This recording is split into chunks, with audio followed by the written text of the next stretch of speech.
Hi friends, मैं हूं आस्तिक दवे और स्वागत करता हूं आपका आपके अपने यूट्यूब चैनल नेटशाला पर। और हम पिछले वीडियो को ही कंटिन्यू देख रहे हैं और इस वीडियो में जो हम देखेंगे वो देखेंगे दो तरह की मेथड कैश फ्लो की, डायरेक्ट और इनडायरेक्ट मेथड। तो अगर आपने पिछला वीडियो नहीं देखा तो पहले उससे देखें, उसके बाद ही इसको देखें। तो उसकी लिंक मैं यहाँ शेयर कर देता हूँ, आप लिंक पर जाएँ, पहले उस वीडियो को देखें, उसके बाद इस वीडियो पर आएँ तो आपको समझ में सारी चीज़ें आ जाएंगी। ठीक, तो दो तरह की मेथड होती है कैश फ्लो बनाने की। एक को हम बोलते हैं डायरेक्ट मेथड और एक कोई इनडायरेक्ट मेथड। कई बार इस पर थ्योरेटिकल क्वेश्चन भी पूछा जाता है एग्जाम में, कई बार प्रैक्टिकल क्वेश्चन भी पूछा जाता है। तो आपको यहाँ पर एक trading profit and loss account बना हुआ दिख रहा होगा। अगर आपको ये क्लियर नहीं है तो प्लीज़ अपने वीडियो के रिजोल्यूशन को थोड़ा सा बढ़ा लें सेटिंग में जा करके, तो आपको ये क्लियरली दिखने लग जाए। ठीक, हम बात करते, एक बार मैं पढ़ के बताता हूँ। आपको ट्रेडिंग P&L अकाउंट में आपको ओपनिंग स्टॉक दिया है 5000, परचेज दिए 35000, वेजेस दिया है, इधर सेल्स और क्लोजिंग स्टॉक दिया है, टोटल किया, माइनस किया, क्या आ गया? Gross profit. ये है 30,000 रुपये का ग्रॉस प्रॉफिट। ग्रॉस प्रॉफिट को बाय साइड लाए, उसमें प्रॉफिट जोड़ा, profit on sale of asset जोड़ा, ये इनकम आ गई, ये सारे एक्सपेंसेस माइनस कर दिए, तो आपका आ गया नेट प्रॉफिट। ये 5,000 रुपये आपको क्या दिया है? Net profit. यहाँ पर 5,000 का नेट प्रॉफिट है और कुछ चीज़ों के ओपनिंग और क्लोजिंग बैलेंस दिए हैं, डेटर्स के, क्रेडिटर्स के, प्रोविजन फॉर टैक्स के। अब हम समझते हैं डायरेक्ट और इनडायरेक्ट मेथड दोनों से कैश फ्लो बनाना। पहले हम इनडायरेक्ट मेथड समझते हैं क्योंकि हम अभी उसका फॉर्मेट सीख करके आए हैं। तो हम पहले बनाते हैं इनडायरेक्ट मेथड से कैश फ्लो। अच्छा, आप चाहे डायरेक्ट मेथड से बनाएं चाहे इनडायरेक्ट मेथड से बनाएं, आपके कैश फ्लो की इन्वेस्टिंग एक्टिविटीज़ और फाइनेंसिंग एक्टिविटीज़ में कोई डिफरेंस नहीं आता है। जो भी डिफरेंस आएगा वो केवल और केवल ऑपरेटिंग एक्टिविटीज़ में ही आएगा। ठीक, तो यहाँ मैं लिख देता हूँ कैश फ्लो स्टेटमेंट। और कैश फ्लो पूरा नहीं बना रहे हम, केवल क्या बना रहे हैं? कैश फ्रॉम ऑपरेटिंग एक्टिविटीज़ निकाल रहे हैं, cash from operating activities calculate कर रहे हैं। पूरा कैश फ्लो नहीं बनाएंगे हम लोग, सिर्फ ऑपरेटिंग एक्टिविटीज को कंसीडर करेंगे कि उसमें क्या आइटम्स लेते हैं और क्या आइटम्स नहीं लेते। ये हेडिंग होगा आपकी पर्टिकुलर्स और ये अमाउंट। ठीक, देखो डायरेक्ट और इनडायरेक्ट मेथड में क्या डिफरेंस होता है। जब आपको ट्रेडिंग P&L बना दिया कंपनी ने और आपको बैलेंस शीट दे दी, तो बैलेंस शीट में आपको ये सारी डिटेल नहीं मिलती, आपको सिर्फ क्या मिलता है? प्रॉफिट। यानी कंपनी ने इस प्रॉफिट को निकालने के लिए कई सारी इनकम इसमें जोड़ ली जो नहीं जोड़ना चाहिए थी, और कई सारे एक्सपेंसेस माइनस कर दिए। कुछ तो माइनस होने चाहिए और कुछ नहीं होने चाहिए। यानी कुछ बिजनेस के ऑपरेटिंग एक्सपेंसेस, कुछ ऑपरेटिंग एक्सपेंस नहीं है। तो हम क्वेश्चन को जब यहाँ से स्टार्ट करते हैं, यानी जब हम इस डायरेक्शन में जाएंगे, तो ये इनडायरेक्ट अप्रोच है, पहले ये बनाओ, प्रॉफिट निकालो, उसके बाद कैश फ्लो बनाओ। तो इस अप्रोच को हम क्या बोलते हैं? Indirect approach. यानी इनडायरेक्ट अप्रोच में क्वेश्चन कहाँ से स्टार्ट होगा? नेट प्रॉफिट से। तो हम सबसे पहले लिखते हैं नेट प्रॉफिट हमारा कितना है? 5,000। तो ये मैंने लिखा नेट प्रॉफिट 5,000 रुपये। ठीक है, उसके बाद नेट प्रॉफिट के बाद अब नीचे से देखते हैं हम लाइन से चीजें एक के बाद एक। प्रोविजन फॉर टैक्स क्या है? बिजनेस का ऑपरेटिंग खर्चा है। सर खर्चा है, लेकिन ये तो केवल प्रोविजन बनाया, अभी टैक्स चुकाया कहाँ? तो जितना प्रोविजन बनाया हम उसको वापस क्या करते हैं? ऐड कर देते हैं, प्रोविजन फॉर टैक्स। याद करो फॉर्मेट मैंने तीन चीजें ऐड करवाई थी, net profit, transfer to reserve, provision for tax और प्रपोज डिविडेंड। तो प्रोविजन फॉर टैक्स कितना है? 2,000 रुपये। इसको वापस ऐड कर देते हैं। उसके बाद डिविडेंड, ये भी प्रपोज डिविडेंड अभी पे कहाँ किया, तो इसको, ये तो फाइनेंसिंग का खर्चा होता है, तो इसको वापस ऐड कर दो, प्रपोज्ड डिविडेंड 1,000 रुपये। इंटरेस्ट चुकाया डिबेंचर पे। डिबेंचर कौन सी एक्टिविटीज होती? फाइनेंसिंग। और उस पर चुकाया ब्याज भी कौन सी एक्टिविटीज में आना चाहिए? फाइनेंसिंग। लेकिन आपने तो ऑपरेटिंग निकालते समय माइनस कर दिया, तो गलत माइनस किया। तो इंटरेस्ट ऑन डिबेंचर को हम वापस से क्या कर देते हैं? ऐड कर देते हैं, इंटरेस्ट ऑन डिबेंचर्स। कितने रुपए? 2500। क्योंकि बिजनेस का ऑपरेटिंग खर्चा नहीं है। क्या loss on sale of asset, asset पे बेचने पे होने वाला नुकसान क्या बिजनेस का ऑपरेटिंग एक्सपेंस है? नहीं, उसको भी ऐड कर देते हैं। Loss on sale of asset, इसको भी जोड़ दो। कितने रुपए? 1500 रुपये। फिर डेप्रिसिएशन, डेप्रिसिएशन ऑपरेटिंग खर्चा तो है सब, लेकिन इसमें पैसा खर्च नहीं होता है, तो ये भी माइनस नहीं होना चाहिए। इन्होंने माइनस करके लाया 5000, तो इसको भी जोड़ दो। डेप्रिसिएशन कितने रुपए? 3000 रुपये, ये वापस ऐड कर दो। क्या इलेक्ट्रिसिटी बिजनेस का ऑपरेटिंग खर्चा? हाँ सर ऑपरेटिंग खर्चा। रेंट ऑपरेटिंग है, सैलरी है ऑपरेटिंग खर्चे, ये तो बिजनेस चलाने के लिए देना ही देना है। वेजेस, ये भी बिजनेस का ऑपरेटिंग खर्चा है, यानी इधर के सारे आइटम हो गए। सिर्फ इंटरेस्ट, डिविडेंड, प्रोविजन और loss on sale of asset, ये बिजनेस के ऑपरेटिंग खर्चे नहीं है, तो इनको छोड़, इनको हमने वापस क्या कर दिया? ऐड कर दिया। अच्छा, इन्होंने एक इनकम और जोड़ रखी, कौन सी? Profit on sale of asset. क्या असेट को बेचने से होने वाला प्रॉफिट बिजनेस को बार बार होता है? नहीं, तो ये आपका रेगुलर प्रॉफिट नहीं, और ये बिजनेस का प्रॉफिट भी नहीं है, तो असेट का है, तो इसको माइनस कर दो। Profit on sale of asset कितने रुपए? 2000 रुपये, इसको हटा दो। ठीक, ये हो गया 5 2 7 और 1 8000, इसको लिख दो बाहर। इसको हम क्या बोलते हैं? Net profit. अगर आपने प्रीवियस वीडियो नहीं देखा तो पहले उसको देखें तो ये समझ में आएगा। Net profit before tax and extra ordinary items. ठीक है, अब आपकी असेट क्या हो रही है? डेटर्स 8 से 15 हो रहे हैं, बढ़ रहे हैं। ये करंट असेट, करंट लायबिलिटीज, ये ऑपरेटिंग में आती है। डेटर्स बढ़ गए, बढ़ गया तो पैसा आया कि गया? असेट बढ़ी तो पैसा गया। Increase in debtors,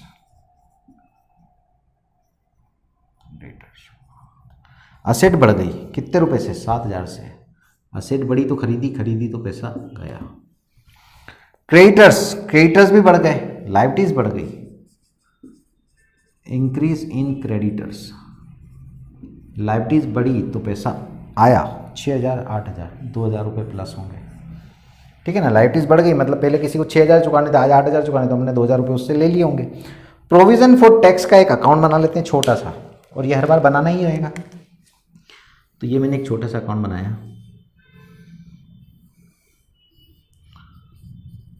provision for tax का। इसमें ओपनिंग बैलेंस आता है बाय साइड, क्योंकि लायबिलिटी है। कितना ओपनिंग बैलेंस? 500। और क्लोजिंग बैलेंस कितना है? टू बैलेंस सीडी, वो कितना है? 1500। ओपनिंग बैलेंस लिख दिया, क्लोजिंग बैलेंस लिख दिया।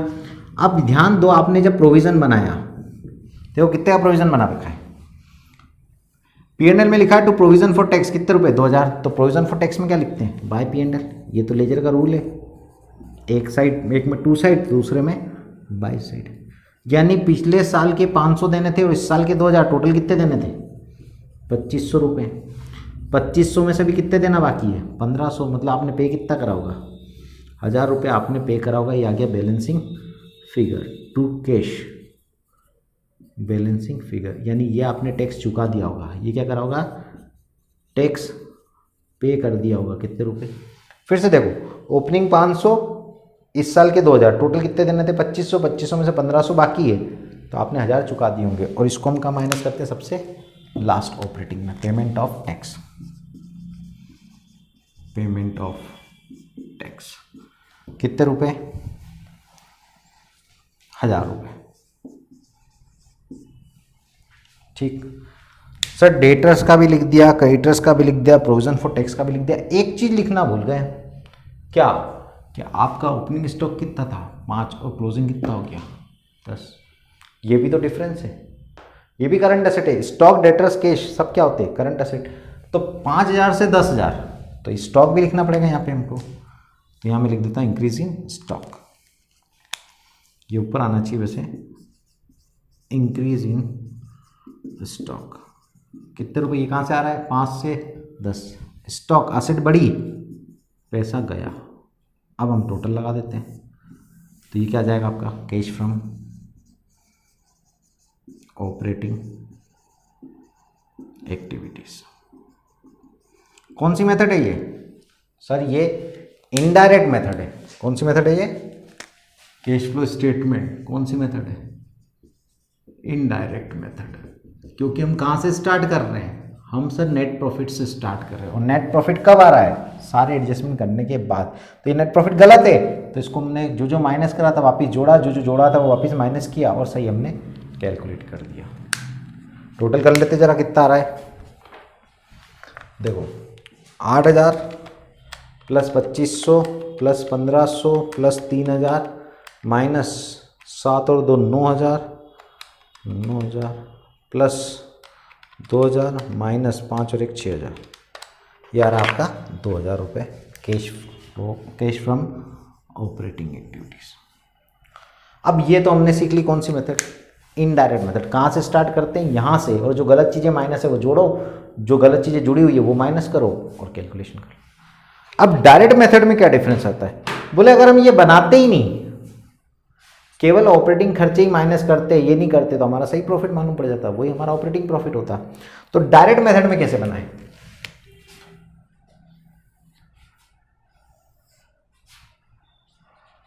फिर से बनाते हैं हम कैश फ्लो, लेकिन कौन सी मेथड? Direct method. ठीक, डायरेक्ट मेथड में क्या करें हम? सर हम सेल लिखते हैं, परचेस माइनस कर देते हैं और जो ऑपरेटिंग खर्चे माइनस कर देते हैं, बस सिंपल। लेकिन यहां पर हम किस तरीके से लिखेंगे? हम लिखेंगे पहला पॉइंट कैश सेल्स। अगर आपकी कुछ सेल्स कैश में होती तो वो लिखो, और उधार में होती है तो सेल्स नहीं लिखना है। क्या लिखना पड़ेगा? रिसिप्ट फ्रॉम डेटर्स, क्योंकि आपने जो माल बेचा सबका पूरा पैसा थोड़ी आया है, जितना पैसा आया वो लिखेंगे। उसके बाद कैश परचेस, ये माइनस हो जाएगी, और कैश में परचेस है तो माइनस कर दो क्योंकि पैसा गया, परचेस करी तो पैसा गया। या फिर आप पेमेंट करोगे किसको? Payment to creditors. डेटर्स को उधार माल बेचते हो तो उनसे पैसा आएगा, और क्रेडिटर्स से माल खरीदते हो तो उनको पैसा देना पड़ेगा। तो 4 चीजें आ गई: cash sale, receipt from debtors, cash purchase, payment to creditors, और ऑपरेटिंग एक्सपेंसेस पेड। क्या आ जाएगा? ऑपरेटिंग एक्सपेंसेस, जितने आप पे कर रहे हो वो। और एक और आइटम आएगा पेमेंट ऑफ टैक्स। क्या आ जाएगा? Payment of tax. ये 6 चीज़ें आएगी, इसके अलावा कुछ भी नहीं आएगा इसमें। तो बताओ कौन सी मेथड इजी है, ये या ये? सर ये ज़्यादा इजी दिख रही है, ये दिख इजी रही है, लेकिन इसमें कैलकुलेशन हमको थोड़ा सा करना पड़ता है। कैसे करना पड़ता है ये समझते हैं। यहाँ पे हमने एक अकाउंट बनाया था, कौन सा? प्रोविजन फॉर टैक्स का। यहाँ पर हमको क्या करना पड़ेगा? एक अकाउंट बनाएंगे अपन डेटर्स का, और एक बनाएंगे हम क्रेडिटर्स का। एक अकाउंट बनेगा डेटर्स का, एक बनेगा क्रेडिटर्स का। अब डेटर्स का अकाउंट देखो, डेटर्स का ओपनिंग क्लोजिंग बैलेंस दिया 8000 और 15000। डेटर्स असेट है तो ओपनिंग किधर आएगा? टू बैलेंस बीडी 8000, और क्लोजिंग किधर आएगा? बाय बैलेंस सीडी 15000, ये लिख दिया। क्रेडिटर्स का, क्रेडिटर्स लायबिलिटीज है तो ओपनिंग किधर आएगा? बाय बैलेंस बीडी, कितने रुपए? 6000, और क्लोजिंग किधर आएगा? क्रेडिटर्स का टू साइड, कितने रुपए? 8000, टू बैलेंस सीडी 8000 रुपये। क्या करा हम लोगों ने? सिंपल सा फॉर्मेट बनाया, एक डेटर्स का ओपनिंग क्लोजिंग लिख दिया, क्रेडिटर्स का ओपनिंग क्लोजिंग लिख दिया। अब सुनो इधर, क्रेडिटर्स से माल खरीदते हैं हम, परचेस करते हैं तो किससे करते हो? क्रेडिटर्स से। भाई नगद खरीदो तो परचेस टू कैश, और उधार खरीदो तो परचेस टू क्रेडिटर्स। तो परचेस अकाउंट में लिखते हो टू क्रेडिटर्स, तो क्रेडिटर्स में क्या लिखोगे? By purchase. कितने की परचेस करिए? 35000 की। अभी पूरी 35000 हमने क्या मान ली? क्रेडिट, पूरे 35000 लिख दिए। और डेटर्स को क्या करते हो? माल बेचते हो, नगद में बेचोगे तो कैश टू सेल्स, उदाहरण में बेचोगे, राम को बेचा तो राम टू सेल्स, मोहन को बेचा तो मोहन टू सेल्स, तो डेटर्स को बेचा तो डेटर्स टू सेल्स। कितने रुपए का? 65000। तो डेटर्स अकाउंट में किधर आ जाएगा? टू सेल्स 65000 रुपये। ठीक, अब जरा टोटल लगाएं इसकी, 8 5 13, इधर कितना आ गया 73,000, तो इधर भी कितना आना चाहिए 73,000 आना चाहिए सर। तो 73,000 आए, उसमें से 15,000 रुपये तो अभी लेना बाकी है, तो 58,000 रुपीज़ हमको मिले होंगे। पैसा आता है तो क्या एंट्री लिखते हो, कैश टू डेटर्स, कैश में लिखते टू डेटर्स, डेटर्स में क्या लिखेंगे बाय कैश बैलेंसिंग फिगर।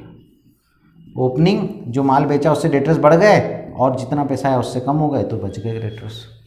तो 58,000 रुपया कहाँ जाएंगे हमको, receipt from debtors, cash sales है नहीं, 58,000 रुपीज़ मिले डेटर्स से, ये लिख दिया हमने।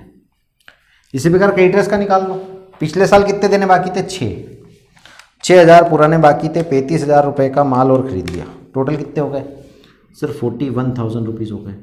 41,000 में से अभी कितने देना बाकी है, 8,000 तो आज भी बाकी है, तो बचे कितने 33,000 रुपये हमने क्या करे होंगे दे दिए होंगे टू कैश बैलेंसिंग फिगर। ये पेमेंट करा होगा हमने किसको, क्रेडिटर्स को, तो कैश परचेस नहीं है लेकिन पेमेंट टू क्रेडिटर्स कितना है 33,000। ठीक, यहाँ तक कोई डाउट। तो हमने क्या निकाल लिया, रिसीट फ्रॉम डेटर्स निकाल लिया। अब हमको क्या लिखना, ऑपरेटिंग एक्सपेंस। तो देखो ओपनिंग स्टॉक, परचेज, वेजेस हमारा ऑपरेटिंग खर्चा है कितने रुपए 5,000, सैलरी ऑपरेटिंग है 8,000, रेंट है 4,000, इलेक्ट्रिसिटी ऑपरेटिंग, ये चारों ऑपरेटिंग में ले लो। क्या डेप्रेशन ऑपरेटिंग तो है लेकिन कैश खर्चा नहीं, इसलिए इसको छोड़ दो, और बाकी ये सब ऑपरेटिंग है ही नहीं। मतलब क्या क्या लेना है आपको यहाँ पर क्या क्या लेना है ऑपरेटिंग एक्सपेंस में, वेजेस, सैलरी, रेंट और इलेक्ट्रिसिटी, 4 चीज़ें हो गई, चारों को जोड़ लो, 5 और 5 10, 10 और 8 18 और 4 22,000 रुपये। ठीक है, क्या क्या लिख देता हूँ मैं यहाँ पे ऑपरेटिंग एक्सपेंस में, नाम लिख देता हूँ। चलो ऑपरेटिंग एक्सपेंस में क्या क्या है, एक है आपका वेजेस, वेजेस कितने रुपए 5,000।